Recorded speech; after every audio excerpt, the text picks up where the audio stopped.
મિત્રો, તમારા બધાના ઘરે ટોયલેટ તો હશે જ અને તેને તમે રોજની દિનચર્યામાં વાપરતા પણ હશો. પણ શું આપણે ટોયલેટ ગયા પછી શુદ્ધ રહીએ છીએ? શું આપણે ભગવાનના મંદિરમાં પ્રવેશ કરી શકીએ છીએ? શું સાંજના સમયે દીવાબત્તી કરી શકીએ છીએ? કારણ કે મિત્રો, સવારે તો કોઈ મુશ્કેલી નથી. સવારે તો તમારે માત્ર સ્નાન કરીને જ આપણે દીવાબત્તી કરીને તમારા ઘરમાં પૂજાપાઠ કરી શકો છો. શિવજીના મંદિરમાં જાવ તો તે પણ સ્નાન કર્યા પછી જ જાવ. સવારે ઘણા લોકો માટે કંઈ પણ વાતમાં કોઈ મુશ્કેલી નથી. પણ સાંજે તમારા મનમાં એવો સૌથી મોટો પ્રશ્ન થાય છે કે શું હું આજે શુદ્ધ છું? શું આજે મેં કોઈ એવી કામગીરી કરી છે કે જેનાથી હું અશુદ્ધ થઈ ગયો છું? તો મિત્રો, આ સવાલ તમારા મનમાં ચોક્કસ ચાલતો હશે. કારણ કે દરેકને પ્રશ્ન થાય છે કે સાંજે નહાવું જરૂરી છે કે નથી. તો જો તમે નહાઈ શકતા હોવ તો અતિ ઉત્તમ છે. અને હાથ મોઢું ધોવું પણ શક્ય હોય તો પણ સારું છે. પરંતુ ઠંડા મોસમમાં શું થાય છે કે પાણી બહુ જ ઠંડુ હોય છે અને કેટલાક લોકોને આ સમયે મુશ્કેલી પણ પડે છે. પરંતુ તેમના મનમાં એવો ભાવ હતો કે તેમને દીવાબત્તી કરવા જ છે. તેમના ઘરે પૂજા કરવી છે અને મંદિર જઈને દીવાબત્તી કરવી છે. તો તેના મનમાં આ એક વિચાર જરૂરથી ઊભો થાય છે કે આપણે શુદ્ધ છીએ કે નહીં? હવે અમે મંદિર જઈ શકીએ છીએ કે નહીં? હવે અમે દીવાબત્તી કરી શકીએ કે નહીં? આ બધા પ્રશ્નોના જવાબ તમને આ વિડીયોમાં મળી જશે. જો તમે પણ આવું વિચારો છો કે આખા દિવસ દરમિયાન જો તમે બાથરૂમનો ઉપયોગ કર્યો છે તો શું ત્યારબાદ તમે તમારા ઘરમાં પૂજન કરી શકો છો? શું તમે દીવાબત્તી કરી શકો છો? અથવા તમે મંદિર જઈને પૂજન કરી શકો છો? તો મિત્રો, આ બધા પ્રશ્નોના જવાબ આ વિડીયોમાં મળી જશે. તો કૃપા કરીને તમે લક્ષ્મી માતાના સાચા ભક્ત હો તો કોમેન્ટ બોક્સમાં જય માતા લક્ષ્મીજી અવશ્ય લખજો. અને આ વિડીયોને લાઇક કરી અમારી ચેનલ મોટિવેશન ટોક એન્ડ સ્ટોરીને સબસ્ક્રાઇબ પણ કરી દેજો. તો મિત્રો, આપણે પહેલો પ્રશ્ન જોઈએ તો આ મોસમમાં શું થાય છે? આ મોસમમાં કોઈ મુશ્કેલી નથી થતી. ગરમીની મોસમ કે સામાન્ય મોસમમાં આપણે હાથ, પગ અને મોઢું ધોઈને સ્નાન કરવામાં કોઈ અડચણ નથી આવતી. પરંતુ શિયાળાની મોસમમાં પાણી બહુ જ ઠંડુ હોય છે. તેને કારણે વૃદ્ધ લોકોને પણ મુશ્કેલી થાય છે. કારણ કે પૂજા પાઠમાં ઘરની માતાઓ અને બહેનોને ખુશ રહેવા માટે એક ખૂબ જ મહત્વપૂર્ણ ભાગ હોય છે. એ વિના લોકો પોતાનો જીવન કેવી રીતે પસાર કરે? તમારે રોજ પૂજા પાઠ કરવી જોઈએ, પણ પહેલા શુદ્ધતા મહત્વની છે. હવે જુઓ મિત્રો, ઠંડા મોસમમાં સૌ બાથરૂમનો ઉપયોગ કરે છે. તો ત્યાં તમે શુદ્ધ થઈ શકે છો. સૌપ્રથમ આપણે એ સમજવું પડશે કે સવારે તો બધાએ સ્નાન કરવાનો એક હિસાબ છે. સવારે કોઈ વાત જ નથી કે તમે વિના સ્નાન કામ કરી રહ્યા છો. સવારે સ્નાન કર્યા બાદ જ તમે પૂજામાં પ્રવેશ કરો છો. ઘરે પૂજા કરો છો અથવા મંદિરમાં જઈને પૂજન કરો છો. એટલે પ્રાર્થના કરવા માટે સવાર સુધી સાફ રહેવું કોઈ સમસ્યા નથી. સવારે બરફ જેવા ઠંડા પાણીથી અથવા ગરમ પાણીથી સ્નાન કર્યા પછી જ બધા શુદ્ધ થાય છે અને પછી જ પૂજા કરવી જોઈએ. આજ રોજની પૂજાનો સમય સાંજ પ્રદોષ કાળમાં આવે છે. સવારે પૂજન કર્યા પછી આપણે બાથરૂમનો વધારે ઉપયોગ કરીએ છીએ. એટલે આખા દિવસમાં બધા લોકો બાથરૂમનો ઉપયોગ જરૂર કરતા હોય છે. કેટલાય લોકો અને ખાસ કરીને પુરુષો અને મહિલાઓ આ બાબતે પ્રશ્ન થાય છે. કેમ કે ઘણા લોકો બહાર નોકરી કરે છે.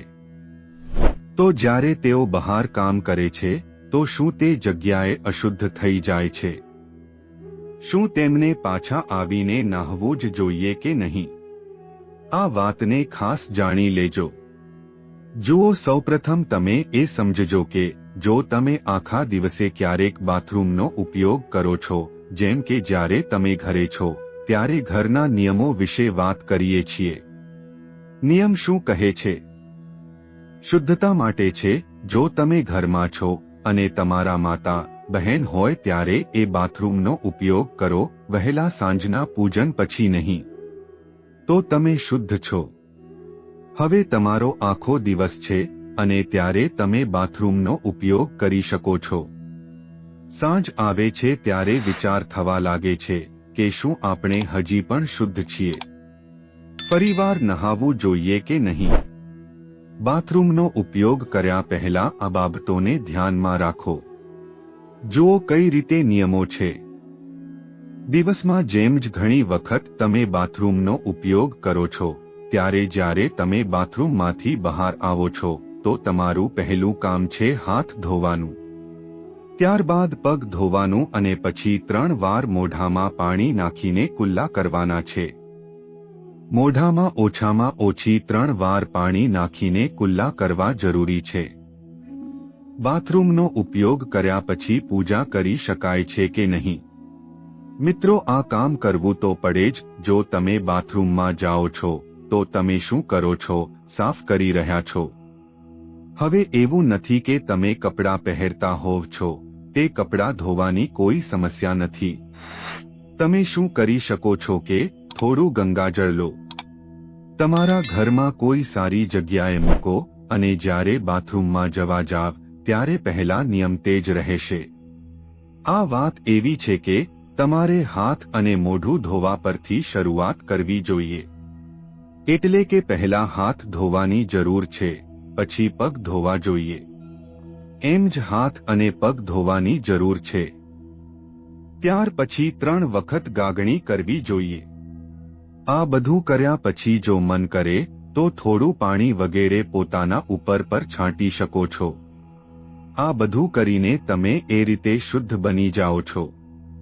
પરંતુ જો મનમાં હજી શંકા થાય છે કે હજુ સુધી આપણે શુદ્ધ થયા નથી કેમ કે બાથરૂમનો ઉપયોગ કર્યો છે, તો ત્યાં તમે થોડું ગંગાજલ પણ પોતાની ઉપર છાંટી શકો છો. એવું કરવું જરૂરી નથી, પરંતુ ગંગાજલ રાખવું સારું રહેશે. તમે જ્યારે છઠ્ઠી લઈ રહ્યા છો ત્યારે સાંજે દીવો કે પૂજન પાઠ ભજવવાનું કામ કરો છો ત્યારે તમે એકવાર ગંગાજલ છાંટી શકો છો.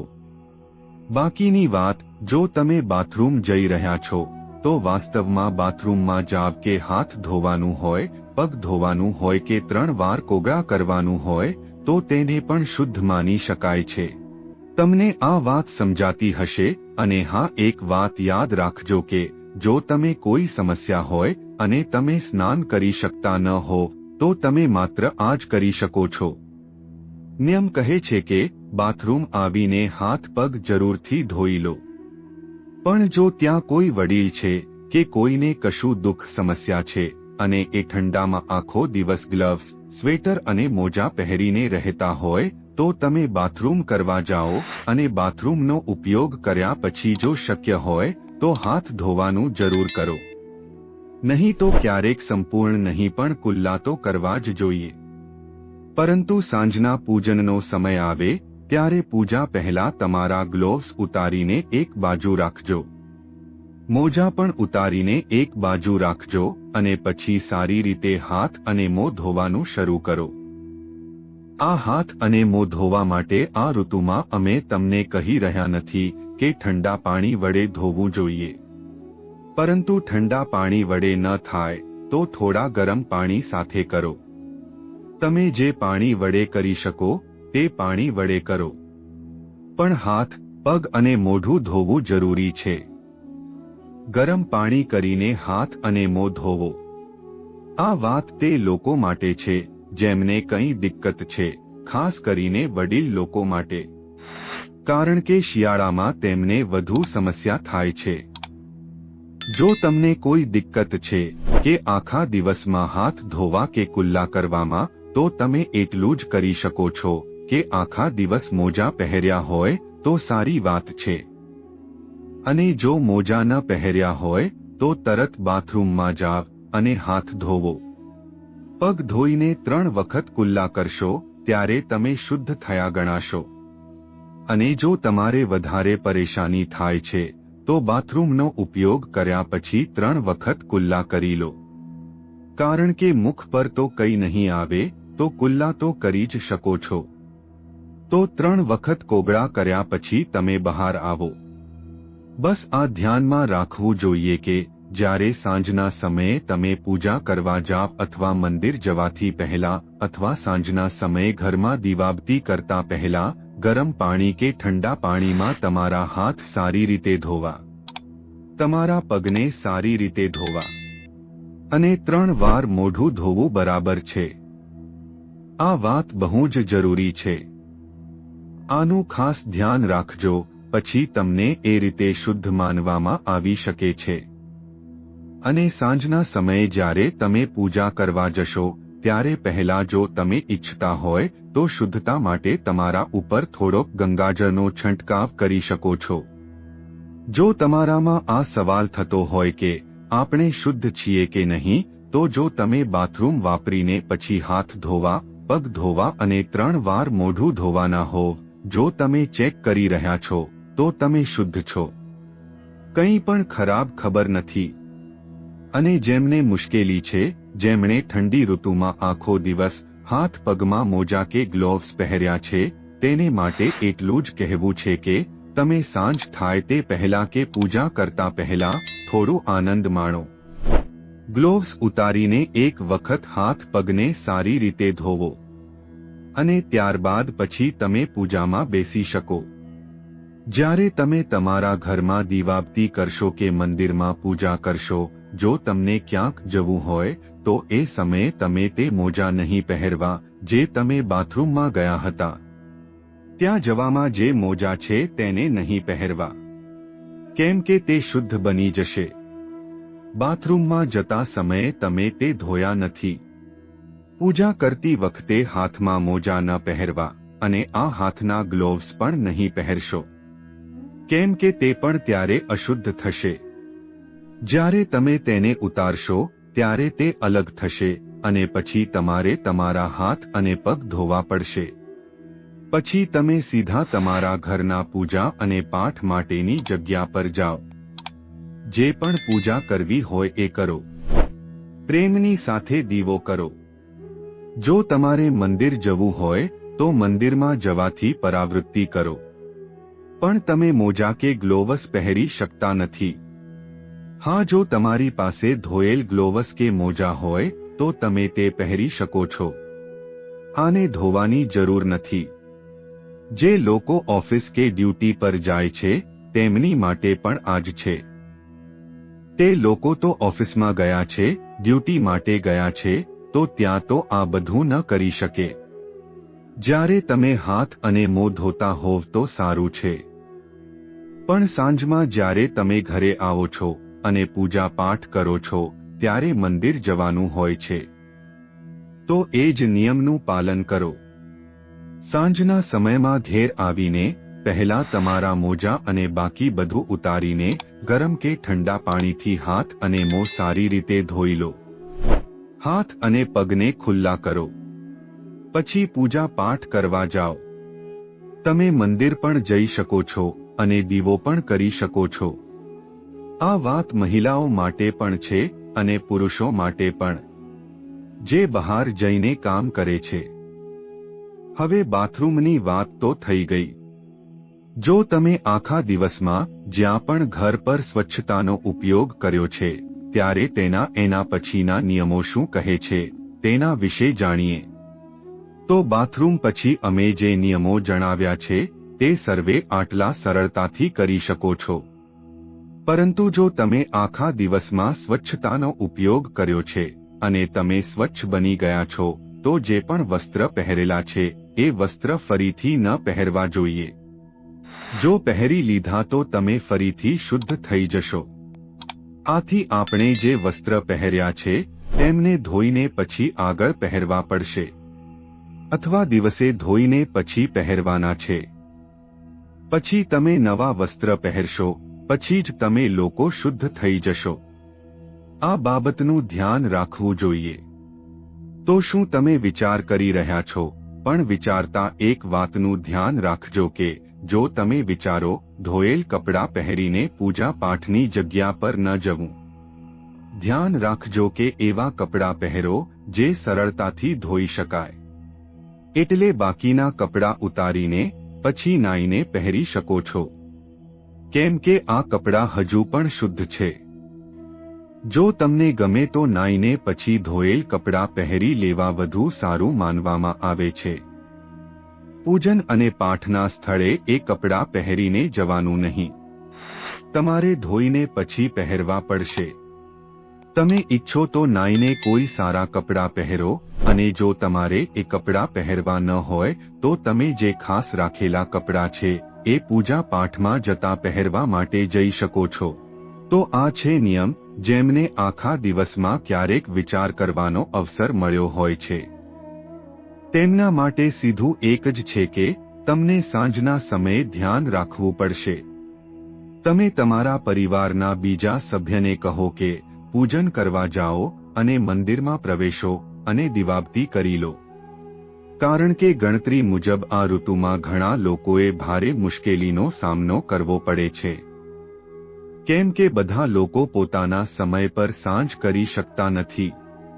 મુશ્કેલીઓ તો છે જ, કેમ કે આ ઋતુના મોસમે પાણી ઠંડુ હોય છે એટલે ઘણી સમસ્યાઓ ઊભી થાય છે. આ બધી પરિસ્થિતિઓને જોઈને તમારે નિયમોને મહત્વ આપવું જોઈએ. અમે તમને નથી કહેતા કે તમારે જરૂર નહાવું જ પડશે. જ્યારે તમે નહાયા નથી તો તમે અશુદ્ધ થઈ જશો. તેથી તમે તમારા ઘરના અન્ય સભ્યને પૂજન કરવા માટે કહી શકો છો. જો તમે પૂજાપાઠ કરવા જવા માંગતા હોવ તો શુદ્ધ થવું જોઈએ. બાથરૂમ વિશે આપણે જે સમજાવ્યું છે કે બાથરૂમથી આવીને હાથ પગ ધોવા અને 3 વખત કોગળા કરવાની વાત ખૂબ જ અગત્યની છે. એટલે પછી તે લોકો શુદ્ધ ગણાશે જે લોકો ગ્લોવસ પહેરી રહ્યા છે. જો આખો દિવસ આ મોજા અને ગ્લોવસ ઉતારી શકતા નથી તો સાંજની પૂજા કરતા પહેલા તેને ઉતારીને અલગ રાખો. પછી તમારે હાથ અને મોં ધોવા જોઈએ અને પછી પૂજાની જગ્યાએ જવું જોઈએ. તમારે તમારા ગંદા મોજા પહેરીને પૂજા કરવી જોઈએ નહીં. મંદિર જવા સમયે મોજા ન પહેરવાથી પણ કંઈ થતું નથી. પછી જો તમે પહેરવા ઈચ્છતા હોવ તો પહેરો, તેમાં તમારી મરજી છે. પૂજન અને પઠન માટે સ્વચ્છતા મહત્વપૂર્ણ છે. આથી તમને જણાવી રહ્યા છીએ કે તમારા શરીરની ક્ષમતા પ્રમાણે જ કરજો. હવે પ્રશ્ન ઉઠે છે કે અમે દિવસભર ઘણી વખત બાથરૂમમાં જઈએ છીએ. તો મિત્રો, તમે ગમે તેટલી વાર બાથરૂમમાં જા, પણ તમારે આપણે જણાવેલ નિયમોનું પાલન કરવું જોઈએ, જેથી તમને ક્યારે પણ પરેશાની નહીં આવે.